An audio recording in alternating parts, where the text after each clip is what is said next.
اعلیٰ حضرت رحمۃ اللہ تعالیٰ علیہ کی زندگی کے کس کس پہلو پر بات کی جائے، جس گوشے کو اٹھائیں اسی میں آپ یکتائے روزگار اور اپنی مثال آپ نظر آتے ہیں۔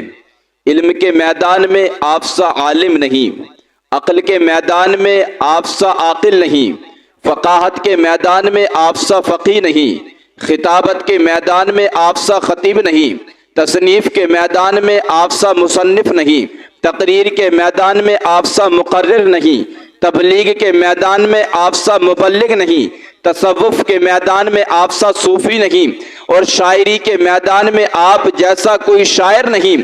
شاعروں کا استاد داغ دہلوی نے جب میرے رضا کے کلام کو دیکھا تو بول اٹھا، ملک سخن کے شاہی تم کو رضا مسلم، جس سمت آ گئے ہو سکے بٹھا دیے ہیں۔ ان تمام کمالات کے ہوتے ہوئے عشق رسول صلی اللہ تعالیٰ علیہ وسلم کے میدان میں آپ جیسا عاشق نہیں۔ آپ خود فرماتے ہیں، یہی کہتی ہے بلبل باغ جنا کہ رضا کی طرح کوئی سحر بیاں نہیں، ہند میں واصف شاہ خدا مجھے شوق یہ طبع رضا کی قسم۔ حضور اعلیٰ حضرت رحمت اللہ تعالیٰ علیہ عشق مصطفیٰ صلی اللہ تعالیٰ علیہ وسلم کے سرتاپا نمونہ تھے۔ آپ رحمت اللہ تعالیٰ علیہ کا نعتیہ دیوان حدائق بخشش شریف اس امر کا شاہد ہے۔ آپ رحمت اللہ تعالیٰ علیہ کی نوک قلم بلکہ گہرائی قلب سے نکلا ہوا ہر مصرع مصطفیٰ جان رحمت صلی اللہ تعالیٰ علیہ وسلم سے آپ رحمت اللہ تعالیٰ علیہ کی بے پایا عقیدت و محبت کی شہادت دیتا ہے۔ آپ رحمت اللہ تعالیٰ علیہ نے کبھی کسی دنیاوی تاجدار کی خوشامد کے لیے قصیدہ نہیں لکھا، اس لیے کہ آپ رحمت اللہ تعالیٰ علیہ نے حضور تاجدار رسالت صلی اللہ تعالیٰ علیہ وسلم کی اطاعت و غلامی کو دل و جان سے قبول کر لیا تھا اور اس میں مرتبہ کمال کو پہنچے ہوئے تھے۔ اس کا اظہار آپ رحمت اللہ تعالیٰ علیہ نے ایک شعر میں اس طرح فرمایا، انہیں جانا انہیں مانا نہ رکھا غیر سے کام، للہ الحمد میں دنیا سے مسلمان گیا۔ میرے بھائیوں، امام غزالی رحمت اللہ تعالیٰ علیہ کے فرمان کا خلاصہ یہ ہے کہ کسی پسندیدہ چیز کی طرف تعلق قائم ہو جانا محبت کہلاتا ہے، اور جب وہی تعلق شدت اختیار کر جائے تو اسے عشق کہتے ہیں۔ اب حضور اعلیٰ حضرت رحمت اللہ تعالیٰ علیہ کے عشق کا انداز دیکھیں۔ ایک مرتبہ ریاست نانپارہ کے نواب کی تعریف میں شعراء حضرات نے قصائد لکھے۔ کچھ لوگوں نے آپ رحمت اللہ تعالیٰ علیہ سے بھی گزارش کی کہ حضرت آپ بھی نواب صاحب کی تعریف میں کوئی قصیدہ لکھ دیں، تو آپ رحمت اللہ تعالیٰ علیہ نے اس کے جواب میں ایک نعت شریف لکھی جس کا مطلب یہ ہے، وہ کمال حسن حضور ہے کہ غمان نقص جہاں نہیں، یہی پھول خار سے دور ہے، یہی شمع ہے کہ دھواں نہیں۔ یعنی میرے آقا حضور صلی اللہ تعالیٰ علیہ وسلم کا حسن و جمال درجہ کمال تک پہنچتا ہے، یعنی ہر طرح سے کامل و مکمل ہے، اس میں کوئی خامی ہونا تو دور کی بات ہے، خامی کا تصور تک نہیں ہو سکتا۔ ہر پھول کی شاخ میں کانٹے ہوتے ہیں، مگر گلشن آمنہ کا ایک یہی مہکتا پھول ایسا ہے جو کانٹوں سے پاک ہے۔ ہر شمع میں یہ عیب ہوتا ہے کہ وہ دھواں چھوڑتی ہے، مگر آپ بزم رسالت کی ایسی روشن شمع ہیں کہ دھواں یعنی ہر طرح کے عیب سے پاک ہیں، اور مقطع میں نان پارا کی بندش کرتے ہیں، کتنے لطیف اشارے میں کرتے ہیں، کہتے ہیں کروں مدح اہل دبل رضا، پڑے اس بلا میں میری بلا، میں گدا ہوں اپنے کریم کا، میرا دین پا رہے نہ نہیں۔ یعنی میں اہل دولت و ثروت کی مدح سراہی یعنی تعریف و توصیف کیوں کروں؟ میں تو اپنے آقا کریم رؤوف الرحیم صلی اللہ تعالیٰ علیہ وسلم کے در کا فقیر ہوں، میرا دین پا رہے نہ نہیں۔ نان کا معنی روٹی اور پارا یعنی ٹکڑا، مطلب یہ کہ میرا دین روٹی کا ٹکڑا نہیں کہ جس کے لیے مالداروں کی خوشامدیں کرتا پھروں۔ میرے آقا حضور اعلیٰ حضرت رحمت اللہ تعالیٰ علیہ فرماتے ہیں، اگر کوئی میرے دل کے دو ٹکڑے کر دے تو ایک پر لا الہ الا اللہ اور دوسرے پر محمد الرسول اللہ صلی اللہ تعالیٰ علیہ وسلم لکھا ہوا پائے گا۔ تاجدار اہل سنت شہزادہ اعلیٰ حضرت حضور مفتی اعظم ہند